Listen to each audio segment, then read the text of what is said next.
والصلاة والسلام على رسوله الكريم وعلى آله وأصحابه أجمعين।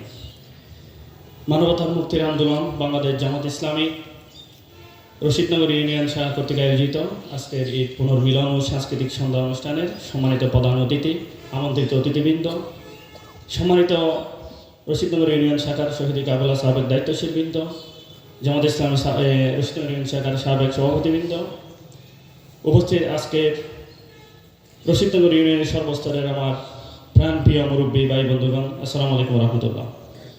শুকরিয়া জ্ঞাপন করি মহান রব্বুল আলামিনের নিকট এবং পবিত্র ঈদ উল ফিতরের পরে আজকের এই পুণ্যমিলনে সবাই একত্রিত হতে পেরে আল্লাহর কাছে শুকরিয়া আদায় করি এবং সবাইকে ঈদ মোবারক। সময় যেহেতু সংক্ষেপ, আজকের ঈদ পুনর্মিলন অনুষ্ঠান উপলক্ষে আমাদের স্মৃতিচারণের যে এজেন্ডা, এখানে আমাকেও স্মৃতিচারণ করার জন্য যেহেতু অনুরোধ করা হয়েছে, আসলে আমি শুরুতেই সেই কথাগুলো আমার মনে পড়ে যায় যখন আমরা শিবিরের দাওয়াত পাই, যখন আমরা ইসলামী ছাত্র শিবির করার জন্য দাওয়াত পাই, তখন সময়টা এমন ছিল শিবির নাম দেওয়াটাও কঠিন হয়ে গেছিল। যারা শিবির করে তারা দুজন একসাথে কথাও বলতে পারত না। যারা ইসলামী আন্দোলনের কাজ করবে বলে তাদেরকে পরিবারও বলতো কেন শিবির করিস, তাদেরকে বন্ধুবান্ধব বলতো তুই শিবির করিস, তোর সাথে থাকা যাবে না। তাদেরকে আমাদের এলাকার যারা মুরব্বীরা আছে, এলাকার বড় ভাইরা আছে, তারা আমাদেরকে বলতো কেন শিবির করিস, চাইলে জন্য কিছু করতে পারিস। সবাই বলে ছেলেটা ভালো, ছেলেটা খুব ভালো, কিন্তু সে শিবির করে, ভালো বলে কিন্তু আবার শিবিরও করে, এরকম বলে।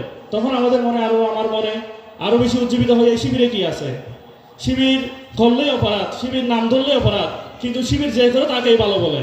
যখন শিবিরের দাওয়াত পাই আমি আমার স্মরণ করতে চাই আমার সেই দায়িত্বশীল বৃন্দকে, যার হাত ধরে আমি কর্মী হয়েছি, বাংলাদেশ ইসলামী ছাত্র শিবির রশিদনগরের সাবেক সভাপতি আমাদের দেলোয়ার ভাই, যার হাত ধরে আমি কর্মী হয়েছি, যাদের অক্লান্ত পরিশ্রমে আমি সাথে হয়েছি আমাদের ঈদগড়ের সালাউদ্দিন ভাই, আমাদের ঈদগড়ের ফারুক ভাই, যাদের অক্লান্ত পরিশ্রমে আমি শিবিরের সদস্য প্রার্থী হয়েছি, এই পর্যন্ত আমি এসেছি।